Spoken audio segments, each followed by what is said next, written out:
एक टर्म होती है परचेजेस। परचेजेस अकाउंट किस चीज के लिए यूज करेंगे, ध्यान से देखेंगे। परचेजेस, सुनने पे ध्यान देंगे। परचेजेस, तो अकाउंटिंग में परचेजेस टर्म कब यूज करी जाती है? अगर मैंने अपने कोचिंग सेंटर के लिए फर्नीचर खरीदा तो क्या वो परचेजेस में आएगा? रॉन्ग। अगर कोई एसेट खरीदते हैं तो एसेट का सेपरेट अकाउंट क्रिएट होता है। परचेजेस में क्या जाता है? जिस चीज में आप डील करते हैं।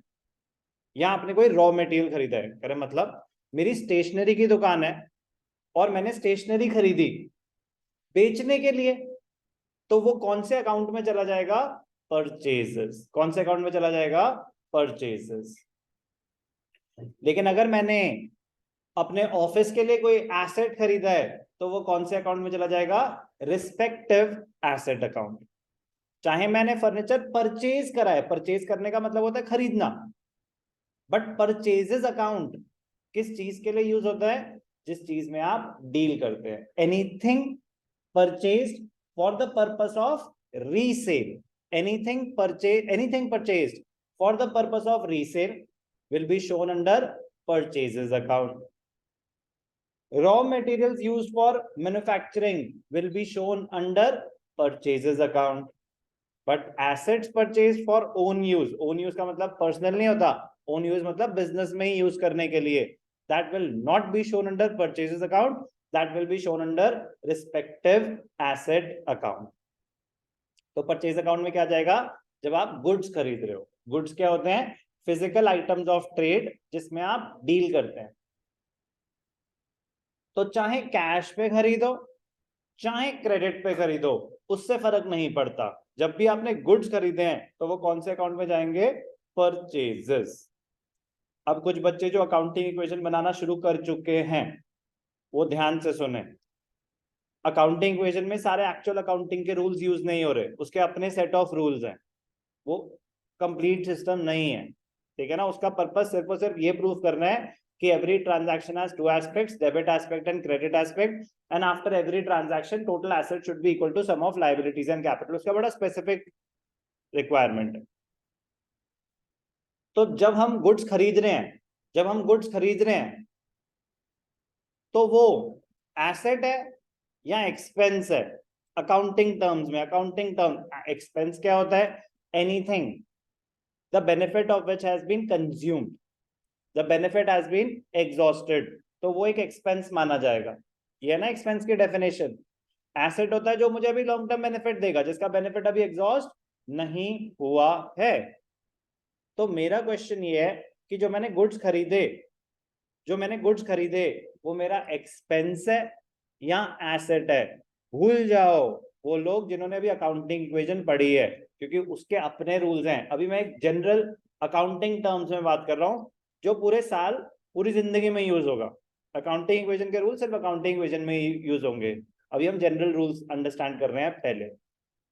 आई रिपीट, गुड्स परचेज्ड आपके हिसाब से जितने आपने अभी टर्म्स सुनी है वो एक एक्सपेंस है या एसेट है?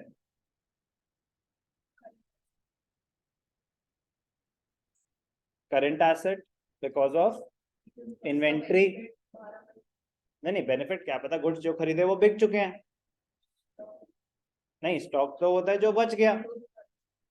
Okay, current asset because of inventory, expense because they will get sold in the current year or they might have been sold. Okay, not sure. Goods purchased for the purpose of resale.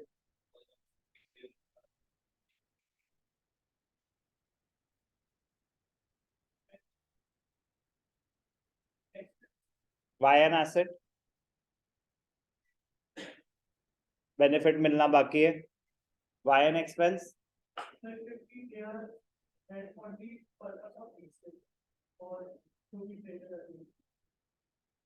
But हमें कैसे पता कि उसका benefit मिल चुका है या नहीं मिला है?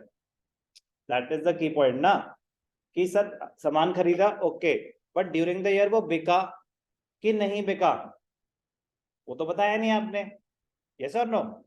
तो जब हम गुड्स परचेज कर रहे हैं तो वो इम्प्लाइड होता है कि वो बिक चुका होगा, अनलेस मैं स्पेसिफिक इंफॉर्मेशन दूं कि इसमें से कुछ सामान बच गया।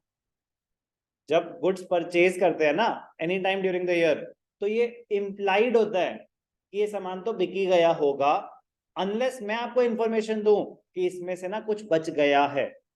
जो बच गया है उसको इन्वेंट्री बोलते हैं, उसको स्टॉक बोलते हैं। तो अब बताओ कि अगर मैं अज्यूम कर रहा हूं कि जो भी हमने सामान खरीदा, अगर कोई और इंफॉर्मेशन गिवन नहीं है, तो वो इम्प्लाइड है कि वो बिक चुका होगा। तो उसको खरीदने में जो खर्चा हुआ वो एक एक्सपेंस है या एसेट है। बात समझ आई? तो ध्यान से देखना, परचेजेस में हमें ध्यान क्या रहना होगा। गुड्स परचेज्ड, गुड्स परचेज्ड, इसके साथ दो चीजें हो सकती हैं। गुड्स परचेज के साथ क्या दो चीजें हो सकती हैं?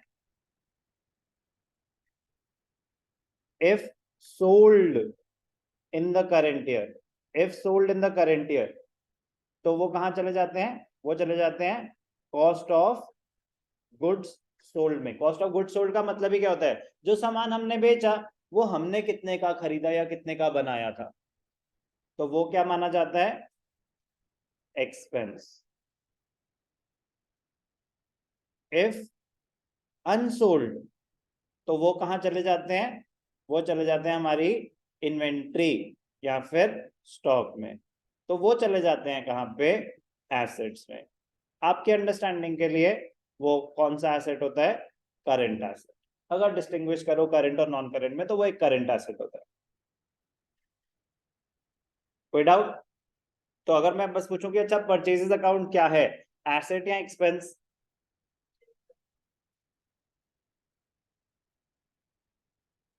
परचेजेस अकाउंट किस चीज के लिए क्रिएट होता है? गुड्स परचेज के लिए। तो परचेजेस अकाउंट एसेट है या एक्सपेंस? एक्सपेंस। अभी बताया ना कि अगर कुछ स्पेसिफाइड नहीं है तो हम अज्यूम करते हैं कि जो भी हमने गुड्स खरीदे होंगे वो बिक गए होंगे। अगर इन्वेंट्री है तो वो फिर इन्वेंट्री में आ रहा होगा। ये गुड्स क्या होते हैं? गुड्स क्या होते हैं Ayushman?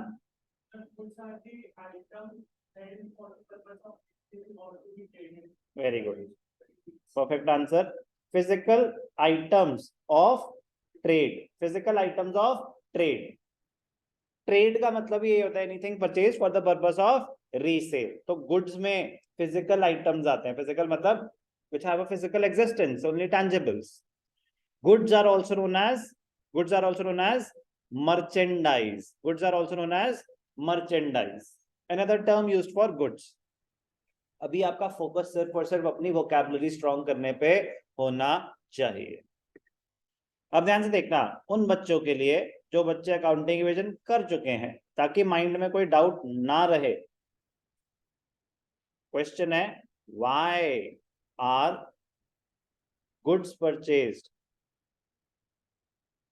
shown as an asset, shown as an asset while preparing accounting equation?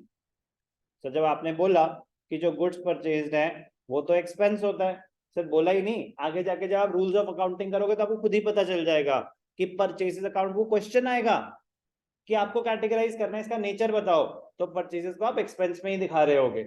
That will be the actual beginning of actual accounting. Rules of debit and credit, recording से पहले, तो रिकॉर्ड कहाँ करना है उससे पहले आपको पता होना चाहिए कि उसका नेचर क्या है, तो वहां सीख लोगे आपकी वो एक एक्सपेंस है। बट बिफोर दैट हम एक अलग ही चीज बना रहे हैं, अकाउंटिंग इक्वेशन, और उसमें हम उसको एसेट मान रहे हैं।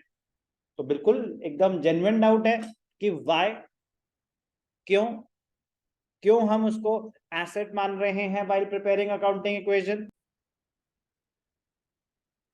अकाउंटिंग इक्वेशन जब बना रहे हैं तो हर ट्रांजैक्शन के बाद इक्वेशन क्लोज हो रही है। सर हमें बोला कि लास्ट में कर देना, अरे तुम शॉर्टकट मेथड जो मर्जी करो, लेकिन अपने आप में इक्वेशन हर ट्रांजैक्शन के बाद क्लोज होती है। तो जब ट्रांजैक्शन क्लोज हो रही है इसका मतलब ये मान लिया जाएगा कि बस यही है, चलो पीरियड एंड हो रहा है, हिसाब निकालो क्या है। तो अगर मैंने सामान खरीदा और अभी और कुछ नहीं हुआ तो मेरे पास ही तो पड़ा हुआ है, तो वो कहां चला जाएगा? सीधा इन्वेंट्री में। कहां चला जाएगा? सीधा इन्वेंट्री में, क्योंकि हर ट्रांजैक्शन के बाद इक्वेशन क्लोज हो रही है। तो अगर गुड्स परचेज करें और अब ट्रांजैक्शन क्लोज हो रही है, तो गुड्स परचेज करे, बिके तो नहीं है, मेरे पास ही पड़े हैं, बेनिफिट तो अवेल नहीं हुआ है, तो इसलिए वो एक एसेट मान लिया जाएगा while preparing accounting equation. तो answer, since the accounting equation is closed after every transaction, आप कर रहे हैं या नहीं कर रहे, वो कॉन्सेप्ट है, इंप्लाइड है कि वो क्लोज ही हो रही है. When goods are purchased,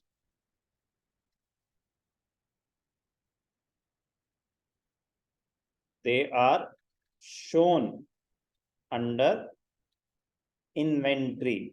They are shown under inventory और stock. उसको किस में दिखाते हैं, स्टॉक और इन्वेंट्री एक ही बात होती है, उसमें दिखाते हैं. Therefore treated as an asset while preparing an accounting measure. Clear? अब सुन लेते हैं एग्जैक्ट डेफिनेशन परचेज की. परचेज, अब हमने एक्सपेंसेस करा था, हमने करा था ना एक्सपेंस, तो एक्सपेंस की डेफिनेशन में आया था, क्या आया था, कॉस्ट ऑफ गुड्स सोल्ड. तो जो सामान आपने बेचा वो आपने कितने का खरीदा, वो परचेजेस ही है ये. बट ये कौन सा परचेज का कौन सा पोर्शन, जो सामान बिक गया, वो एक्सपेंस होता है. ध्यान से देखेंगे, back to purchases. Purchase of goods to be sold और फॉर मैन्युफैक्चर ऑफ गुड्स, मतलब आपने कुछ भी सामान खरीदा मैन्युफैक्चरिंग के लिए, मतलब रॉ मटेरियल्स की बात हो रही है, या फिर कुछ भी सामान खरीदा आगे बेचने के लिए, वो सब परचेजेस में आता है. Purchases means purchase of goods for resale or raw materials for manufacturing of goods. The term purchases includes both cash and credit purchases. Sir ये purchases return क्या होता है, मैंने सामान खरीदा, मैंने 50 लाख का सामान खरीदा, उसमें से 5 लाख का not up to the sample था, कि भाई मैंने तो कुछ और ऑर्डर प्लेस करा था, मेरे पास कुछ और आ गया, तो मैंने कहा सामान वापस, जो सामान मैंने खरीदा उसमें से कुछ सामान मैंने रिटर्न कर दिया, उसको बोलते हैं परचेजेस रिटर्न और रिटर्न आउटवर्ड्स. रिटर्न आउटवर्ड्स का मतलब क्या है, सामान हमारे से बाहर जा रहा है बिजनेस से, तो इसलिए परचेजेस रिटर्न को रिटर्न आउटवर्ड्स भी बोलते. ओके, परचेज रिटर्न क्या है, रिटर्न ऑफ गुड्स परचेज. तो सर क्या इसका सेपरेट अकाउंट बनता है, यस. अगर आपने साल में परचेजेस करी 50 लाख और सामान रिटर्न हो गया 5 लाख, तो परचेजेस में 50 लाख अलग आ रहा होगा, परचेज रिटर्न में 5 लाख अलग आ रहा होगा. At the end of the year जब हम समराइज करेंगे तो परचेजेस में से माइनस करके दिखा देंगे कि purchases 50 lakh less purchases return 5 lakh, net purchases 45 lakh ही रहेंगी. बट ड्यूरिंग अकाउंटिंग रिकॉर्डिंग करते टाइम सेपरेट अकाउंट क्रिएट होगा परचेजेस रिटर्न का. गुड्स परचेज में be return to the seller for any reason, damage सामान आया आपका, not up to the sample था, कुछ भी हो सकता है. पॉइंट है कि वो कौन से अकाउंट में चले जाएंगे, परचेजेस रिटर्न और रिटर्न आउटवर्ड्स.